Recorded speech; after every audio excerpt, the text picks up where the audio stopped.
Salut à tous, aujourd'hui petite revue matérielle. Alors on va parler d'une petite chose qu'on n'a pas entendu beaucoup parler. Je me suis posé la question de savoir pourquoi, ça fait un petit moment que c'est sorti. On n'a pas forcément parlé beaucoup, j'avais envie de l'essayer parce que c'est quelque chose que je trouve très très joli.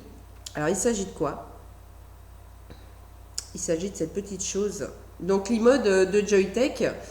Donc un mode hybride, appelez-le hybride si vous voulez, donc mode électro avec son Cliro. Voilà, moi je trouve ça quand même particulièrement esthétique. Je trouve ça vraiment très beau. Donc ce que je vous propose de faire, c'est de découvrir le pack en gros plan. On fait des essais après et puis on voit ce que ça donne. A tout de suite. Alors on se retrouve en gros plan, donc pour découvrir le pack. Donc si j'enlève le couvercle, on trouve donc l'iMode. Donc voilà mon iMode. On a ensuite dessous donc la petite carte avec le logiciel qui nous permet de faire nos réglages. On a aussi la petite carte avec le numéro de série de l'iMode. On a un petit manuel donc d'utilisation, donc en plusieurs langues, donc notamment le français. J'espère qu'on voit bien, enfin on voit pas grand chose avec la luminosité. On a aussi donc des petits embouts pour le drip tip. On a aussi des petits caches USB de rechange au cas où on viendrait perdre notre cache USB. Donc ça c'est pas mal. Alors on a aussi, alors j'avais retiré déjà quand même pas mal de choses. Une résistance, hop, qui est partie au fond. On a une résistance de rechange, donc en 2,5 ohms, les résistances. Qu'est-ce qu'on trouve aussi? La petite clé pour son réglage d'airflow. Voilà. On a un autre drip tip, donc en plastique. Donc un drip tip plutôt, moi j'appelle ça bec de canard. Un drip tip plat. On a dans cette boîte donc le chargeur USB, donc qui va nous permettre de charger l'iMode ou bien de la configurer. Et dans cette boîte, on va tout retirer, ce sera plus facile. Qu'est-ce qu'on trouve? Donc dans cette boîte, on trouve donc une prise, donc une prise murale pour aller donc avec le câble USB pour pouvoir charger votre iMode. Donc voilà, un coffret relativement complet. Donc maintenant on va regarder d'un peu plus près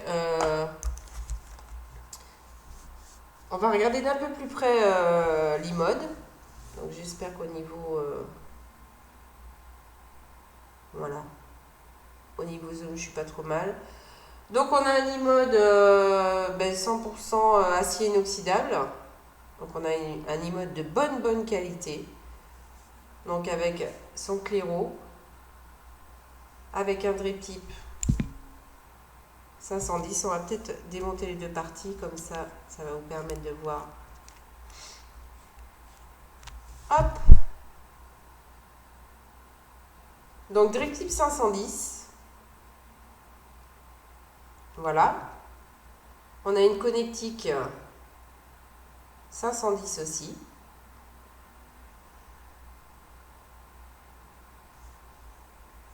On a donc cette première partie qui s'enlève et donc on a le remplissage donc qui se fait par ici. Donc fiole à aiguille conseillé,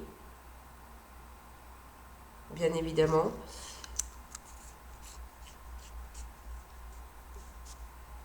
Si je retire cette partie-là,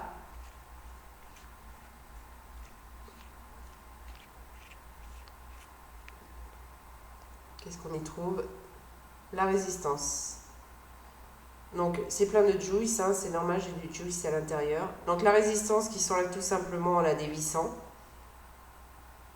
Et après on vient la replacer quand on change sa résistance. On revisse le tout. On remet son drip tip. Et donc on a le fameux airflow réglable. Donc il vient se régler avec cette petite clé. Voilà, qu'on vient insérer. Et donc on règle son airflow. Voilà, tout simplement. Donc ensuite au niveau du mode, alors je me suis mis un petit peu de juice partout sur les mains, c'est normal. Au niveau du mode, on a donc une connectique 510, donc un mode qui fonctionne avec des accus. Hop, on va vous retirer ça. J'espère qu'on le voit bien. Des accus en 16650. Alors celle-ci fait 2100 mAh.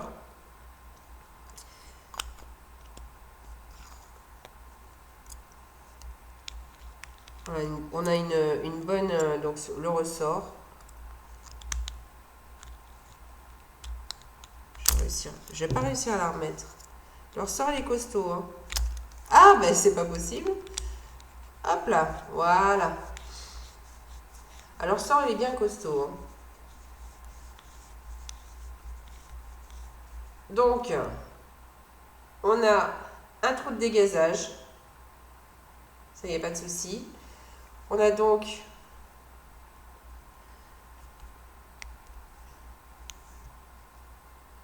le port mini USB. Donc pour recharger son iMode ou donc pour le configurer. Alors petit inconvénient, je trouve, le cache USB, ben, il n'est pas fixé, il n'est pas fixé à l'iMode. En même temps, ça serait un petit peu compliqué de mettre. Ouais, je vais pas le remettre, je vais pas me prendre la tête. En fait, j'ai du juice plein les mains, ce qui fait que j'arrive pas à manipuler le mode correctement. Alors, on a ensuite, on a beaucoup de lumière, j'espère que vous voyez. On a des configurations, on a le menu ici. Donc pour la mise en route, on appuie. Là, il doit être en route, je pense. Voilà. Là, il est en route. Donc là, je suis en voltage variable. Ensuite, le deuxième menu, on est en wattage variable. Ensuite, on est en RV. Donc, la fonction RV, c'est la fonction dont vous l'avez configurée par rapport à votre programme. Si vous voulez par exemple que la première seconde de VAP il vous envoie maximum, vous le configurez par rapport au programme. Et ensuite, la fonction RW, c'est pareil. C'est suivant ce que vous avez configuré par rapport au programme de VAP.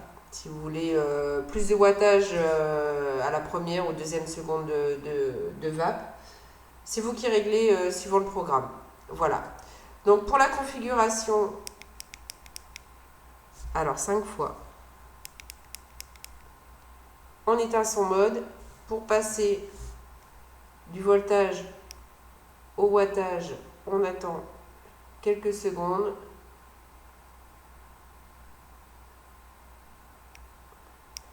Sauf que là, il n'est pas éteint. Voilà, là, il est éteint. Alors, voilà. Voilà.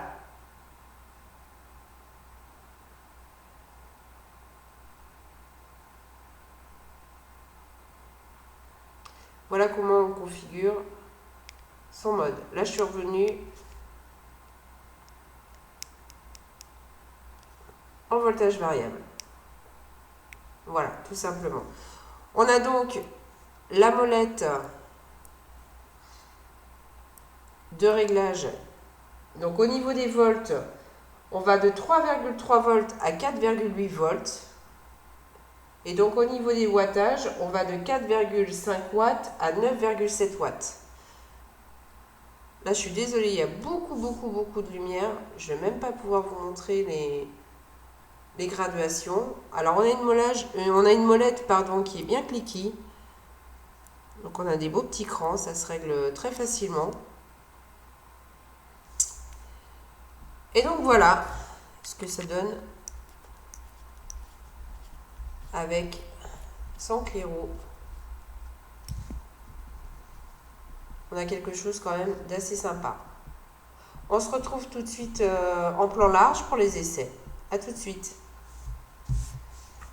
Alors on se retrouve pour l'essai de l'e-mode.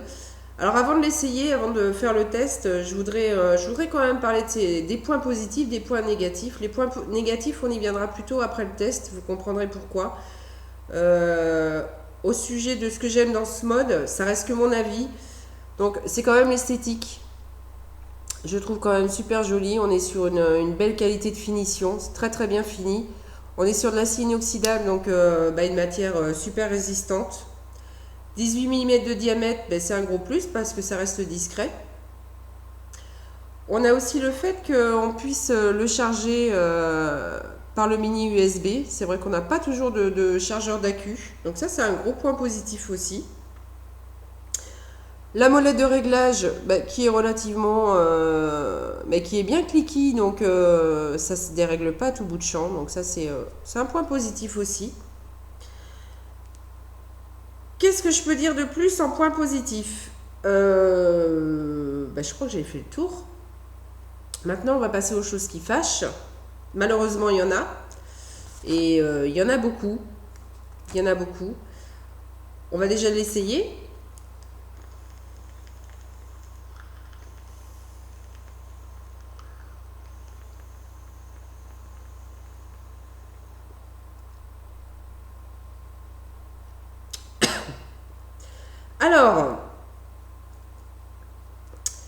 Alors, c'est là où ça fâche.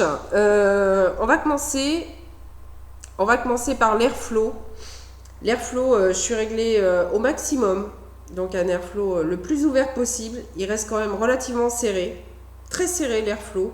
Je sais que j'ai l'habitude de vaper sur des drippers, mais je vape aussi sur des cléromiseurs. Et là, on a quand même un airflow qui est relativement serré. Je pense que ça engendre les problèmes que j'ai avec du liquide. Donc dans la cheminée, qui arrive dans la cheminée, donc on a des glou-glou, c'est juste une horreur. On a un autre souci aussi, c'est qu'on a de la condensation à ce niveau-là. Et la condensation, qu'est-ce qu'elle finit par faire? Elle finit par passer par le drip tip, et du coup vous avez du juice plein la bouche. C'est juste infâme, c'est dégueulasse, c'est pas bon. J'ai mis mon liquide préféré, moldé. J'ai mis du Red Aster. Hein, et puis, quand j'ai découvert mon Red Aster dans l'e-mode, je me suis dit, mais c'est juste pas possible, quoi. C'est pas mon Red Aster, c'est pas possible.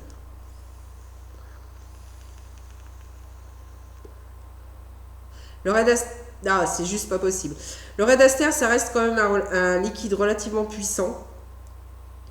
Et bien là, j'ai pas le Fresh, j'ai pas l'anis, j'ai pas mon Red Aster. Je sais pas ce que j'ai, mais au niveau rendu des saveurs, je suis désolée, c'est juste pas bon. Enfin, moi personnellement, je trouve ça pas bon pour rester correct. Je reconnais pas mon liquide, c'est pas bon du tout. Qu'est-ce que j'ai eu aussi comme problème? J'ai fait une liste, parce que c'est vrai qu'il y a quand même pas mal de soucis. Ça fait quand même 3 semaines que je suis dessus. J'essaye de remettre mes résistances, voir si c'est moi qui les mets pas bien. Ça marche au départ, ça marche les 15-20 premières vapes. Et puis après, c'est juste une horreur. J'ai des fuites au niveau de l'airflow. Alors si vous n'avez pas votre ami avec vous, vous en mettez plein les mains, c'est infâme. Qu'est-ce qu'on peut dire? Voilà, au niveau du fonctionnement, c'est le Clairo, ça va pas, ça va pas, ça va pas du tout. Ça va pas du tout. Pour rester sur le Clairo, on a des résistances de rechange. Heureusement, on a des résistances de rechange, mais à 25 euros les 5 résistances. Alors 25 euros les 5 résistances, ça vous fait 5 euros la résistance pièce. Pour un rendu comme ça, ben moi je dis bonjour le foutage de gueule, quoi. Je suis désolée, mais moi je dis bonjour le foutage de gueule. 5 euros pour un rendu comme ça, moi je suis pas d'accord. Je suis pas d'accord, j'ai essayé mes 2 résistances dans le pack, j'ai le même rendu avec les 2 résistances. Donc soit j'ai eu un pack pourri, soit c'est partout comme ça, et à ce moment-là, moi j'ai stop, quoi, on arrête les conneries. 25 euros les 5 résistances. Moi j'ai juste halte à la connerie. On va passer au mode en lui-même. Qu'est-ce qu'on peut dire sur le mode? Bah, on est trop limité en puissance. Je vais vous faire un petit test super simple. J'ai mon Kayfun qui est sur mon Vamo. Je suis à 13 watts.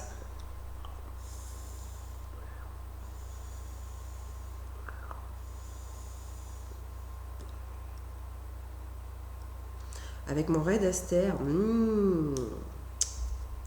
Je vais passer ça. Je vais passer mon Kayfun sur l'e-mode. Donc, je suis en résistance 1,2 ohm. J'ai fait à peu près le calcul. Si je me mets à 4,8 volts, j'arrive à une puissance de 13 watts. Voilà.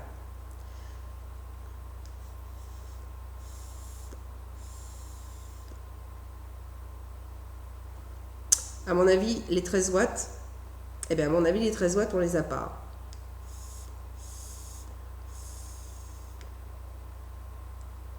Voilà, donc,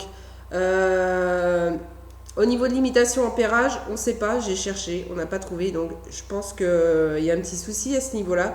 Les 13 watts, je ne les ai pas, donc on est trop limité en puissance. Donc, on a un mode un petit peu faiblard quand même. Donc voilà, qu'est-ce que je peux dire aussi oui. Le programme. Le programme pour configurer son mode. Alors, je m'excuse, je suis désolée, je vais en remettre une couche. Mais alors, franchement, le programme, il est à chier. On a les 3 quarts des parties grisées. Donc, on peut faire quelques configurations. Mais alors, je suis désolée, mais ce programme, c'est le même que l'IVIC. Donc, est-ce qu'il n'a pas été forcément bien adapté pour l'e-mode? Alors franchement, le programme, il est à chier. Moi, j'ai pas aimé du tout. J'ai plein de parties grisées, donc on peut pas configurer comme on veut. Donc programme, c'est un petit peu pour faire joujou, quoi. Voilà, c'était un petit peu pour faire joli. On a un truc qui se programme via un logiciel et tout ça. Moi, je trouve ça à chier. Et puis, que dire de plus? Entre 99 euros et 125 euros, moi je dis gardez vos 125 euros. Achetez-vous un mode électro qui tient la route. Et moi j'ai ça depuis que j'ai commencé la vape, depuis 1 an et demi. Franchement, il n'a pas bougé. J'en suis super contente. Achetez-vous un bon Clairo avec. Déjà, vous n'en avez pas pour 125 euros et vous partez avec des bases solides, quoi. Moi, il passe partout, je l'ai tous les jours et ça bouge pas. Donc 125 euros pour ça. Moi je dis Joytech, je suis désolée, c'est un petit peu du foutage de gueule. Voilà, c'est du foutage de gueule. Je suis super déçue parce que il me faisait de l'œil depuis un petit moment. Je trouvais super joli. Mais alors franchement, c'est juste à chier. Donc, si vous voulez pas foutre de l'argent en l'air, n'achetez pas ça. N'achetez pas ça, c'est de la merde. Moi, je trouve, c'est de la merde. Pour ceux qui arrivent à le faire fonctionner, écoutez, tant mieux. Soit je suis tombée sur un coffret de merde, soit ils sont tous comme ça, et à ce moment-là, c'est peut-être pour ça qu'on n'en a pas entendu beaucoup parler. Je dis Joytech, je vous dis pas bravo, quoi, je vous tire pas mon chapeau. C'est juste de la merde, ça reste très cher. Donc voilà, c'était C'était ma grosse déception, ma grosse déception sur l'e-mode de Joytech. Voilà. Bah, sur ce, on va se dire à bientôt. Je vais vous souhaiter une très bonne vape, surtout pas avec ça. Et puis n'oubliez pas, adhérez à l'EDUS, signez le manifeste de Lévi, parlez-en autour de vous. Et puis je vous souhaite une très bonne soirée et à bientôt tout le monde. Ciao ciao.